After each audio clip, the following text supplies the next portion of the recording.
This week, Orange Pi revealed the pricing for the Neo handheld, and it is shockingly affordable. We'll talk about it. Plus, we've got yet more hard evidence that Linux is better for PC gamers than Windows. We'll review the numbers. And you might have heard about Bazzite needing to shut down pretty soon as a project. We're talking directly to Kyle from Bazzite about that. All of this and more today. That's right, it's Steam Deck and Linux gaming news time. Alright, first off, last Friday morning, Philip from Manjaro announced the pricing of the Orange Pi Neo, and I reported the news over on my blog. According to Philip's post over on Manjaro's forums, the base model of the Neo comes with a Ryzen 7840U with 512GB of internal storage, as well as 16GB of RAM, and it'll cost $450. The higher tier model comes with the Ryzen 8840U with 32GB of RAM, and it starts at $550. There are other models that include upgraded storage up to 1TB, and the pricing varies on that, obviously. In my conversation with Philip, Manjaro's project lead, I was told that Valve has the Neo in hand and they are testing it. All in all, the Neo is shaping up to be a very interesting Linux gaming handheld, and I can't wait to have my hands on it. Alright, before we move on, I want to take a moment and thank this video's sponsor, DeckFilter. DeckFilter is a companion app for your Steam Deck that helps you quickly sort through your Steam library and your wish list based on tons of useful criteria. The app gives you access to many built-in Steam metrics like your hours played, Deck verified status, and Steam reviews, but it also pulls in external data points like ProtonDB ratings and how long to beat scores. If you've ever had the uncertainty of which title to pick from your hundreds of unplayed Steam games, DeckFilter can help with that too by picking a random game based on your filters. DeckFilter is built for busy gamers to help you maximize your playtime and quickly finding titles that match your schedule and preference. DeckFilter is available on Google Play and the App Store. You can check it out with the links below, and make sure you tell them that I sent you. And thanks to DeckFilter for sponsoring this video. Last month, Dave2D published a video called Windows Was the Problem All Along. In that video, he compared Windows and SteamOS running on the same device, and wouldn't you know it, he found that SteamOS, the Linux-based operating system that is specifically designed for PC gaming, mopped the floor with the bloated mess that is Windows 11. And now Ars Technica has arrived with even more testing to confirm Dave2D's findings. Written by Kyle Orland, Ars Technica's numbers confirmed what I have instinctually known since day zero of this channel. Windows provides the worst gaming experience for PC gamers. This testing was performed on the Lenovo Legion Go S, and these are games running at the native resolution of 1920 by 1200. Returnal got an average of 33 FPS on SteamOS, with Windows 11 getting 18 FPS using Lenovo's official drivers, and 24 FPS using Asus's drivers. Borderlands 3 got 18.3 FPS on SteamOS, with the Lenovo drivers getting 18.4 FPS and the Asus driver getting 19.6 FPS.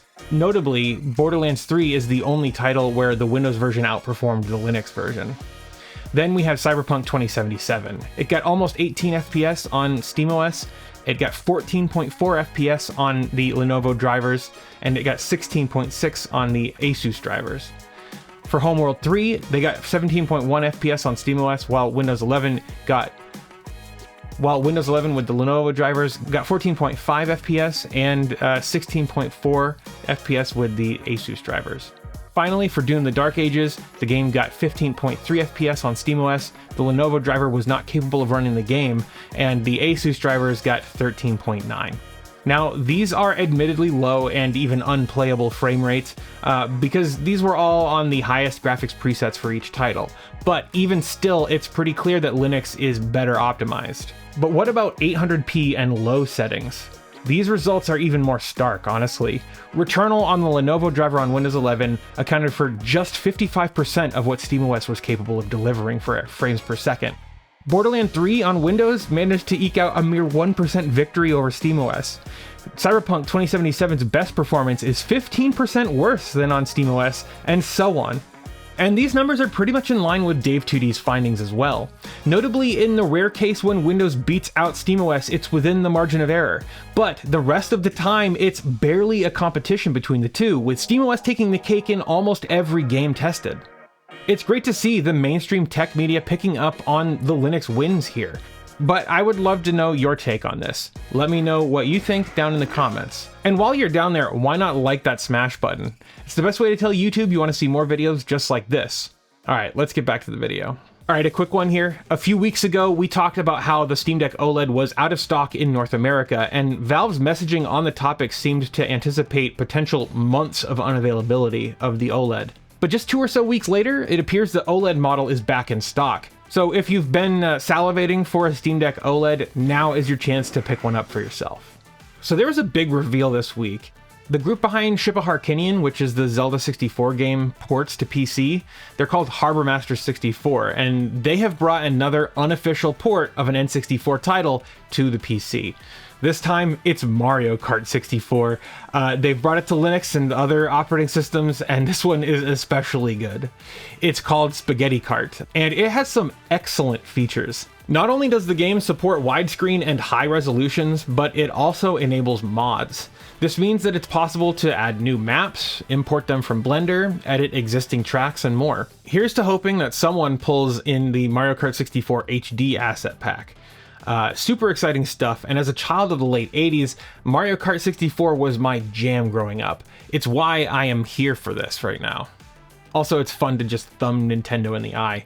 Plus, installation is dead simple. All you need is a dump of the official US Mario Kart cartridge and to download the release with the link in the description. From there, you can run the spaghetti.app image file from your ROM and play the game. It couldn't be simpler. All right, now we get to the biggest news of the week. Now, if you haven't heard the news, there was a proposed change to the upcoming Fedora 44, and it was the source of a lot of misinformation and scary-sounding doom and gloom. This proposal put forth the idea of dropping 32-bit multi-lib support for their distro. Now, the question is, what exactly does that mean? Well, if you asked many news outlets, it meant the imminent death of Bazzite. But frankly, that's sensational nonsense. No, if you haven't heard, Bazzite is a community-led, community-driven, SteamOS-like Linux build for your gaming PC. So I reached out to Kyle, the founder of Bazzite, to get his take on the matter. The reason I asked you on the show today is because there was like an announcement with Fedora about them removing 32-bit support.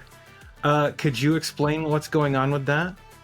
Yeah, Fedora as a project has a vested interest in getting rid of legacy stuff, which includes 32-bit libraries.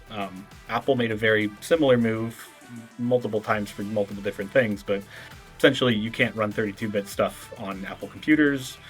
Even x86 now in general is being phased out. So Fedora wants to make a similar move. Their maintainers of their packages have to do extra work to maintain those 32-bit libraries, and as of right now, their build system is designed in such a way where every single package that's built 64-bit is also built 32-bit. So it's a lot of extra legacy stuff that isn't really necessary. So they started a proposal to eliminate i686 with a timeline of Fedora 44, which is a little over a year away now.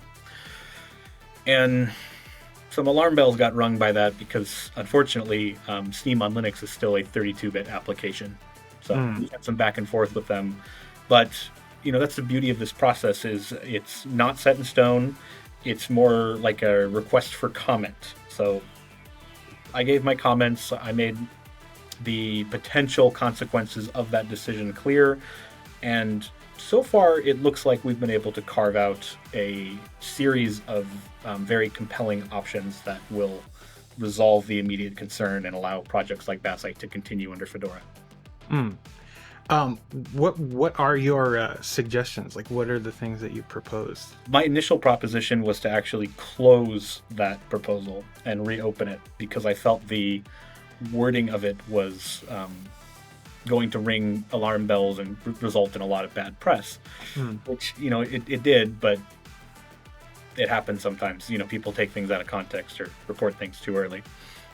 Outside of that, you know, there's been some really good proposals by Neil Gompa at Fedora, which is to use some of their other tooling that they have available to eliminate the i66 packages that are unnecessary and only produce ones that are needed for a given use case.